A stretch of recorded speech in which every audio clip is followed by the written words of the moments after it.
Var mısın gelsin bir kendine yap. Hadi. Hadi çal abi. Gel bana selam.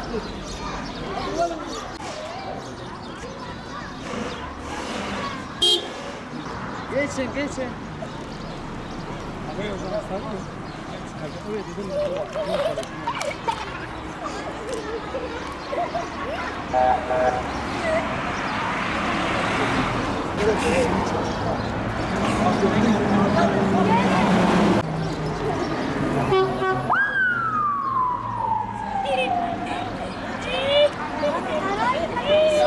Evet dedim.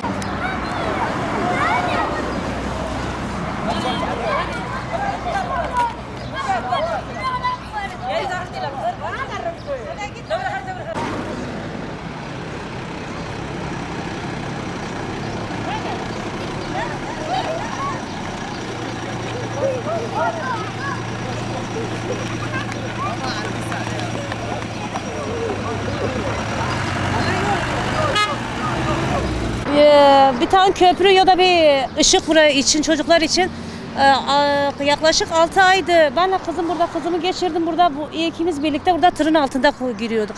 Burada yolu kapattım, diğer sefer yaklaşık 5 ay falan gidiyor. Burada oturdum, yolu kapattım, baktım polisler hepsi geldi, dedi niye kapatıyorsun, dedim burada arabayı bekliyorum, araba durmuyor, elimi durduruyorum, durmuyor. Ondan sonra kızımla birlikte arabanın altına koydum. Polisler geldi, dedi tamam bir tane görevli vereceğim. Yaklaşık 1 ay 2 ay görevli verdik, tam polis verdi buraya. Polisler öğlen geliyordu, öğlenden sonra gelmiyordu. Çocuklarımız ölseydik ne yapar?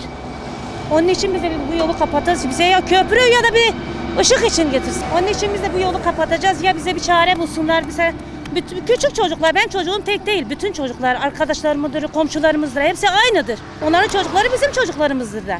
Onun için biz de yolu kapatacağız. Ya bize bir çare bulsunlar. Öyle olmaz. Çocuklar karşı tarafa okula gidiyorlar. Biz üst geçit istiyoruz çocuklarımız için. Burada çok trafik kazası geçiriyor çocuklar. Ne muhtar var ne köy sahibi var. Yani Çarıklı büyük bir ilçedir. Kimse sahiplenmiyor, kimse bizi dinlemiyor. Biz istemiyoruz çocuklara araba çarpsın, yaşlılara araba çarpsın.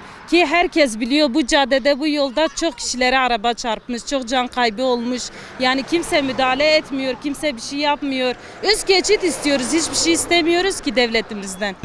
Buranın sorunu alt geçici, bir de üst geçici. Biz sayın valilerimize ilettiler, kaymakama da ilettiler. He diyorlar, bir sonuç çıkmadı. Şimdi buranın Çarıklı olarak adına konuşuyor halkı. Bizim milletimiz perişan olmuş. Bu caddeye ya bir alt ya bir üst geçici biz rica ediyoruz büyüklerden. Yani bizim sıkıntımız budur. Ya sıkıntı bu, bizim çocuklar daha küçükse bu ufak çocukları bizi okula gönderiyor ya. Burada bir sürü çocuklar yani şey oluyor. Arabaların altına giriyorlar. Bizim ricamız budur bu şeyden sayın valimize.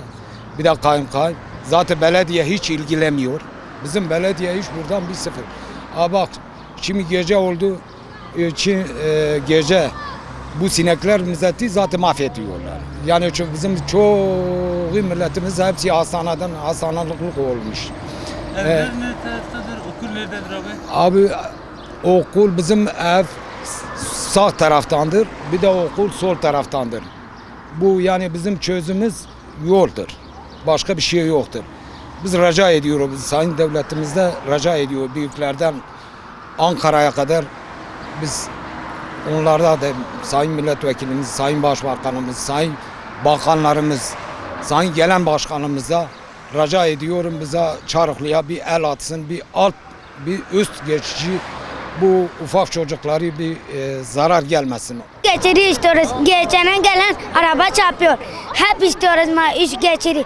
Lütfen yapın. Bu kadar. Üst geçit yapın. Arabalar çocuklar çarpabilir. Çok kötü olabilir.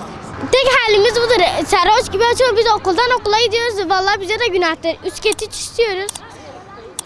Çocuk okula gidecek, ne yapacağız?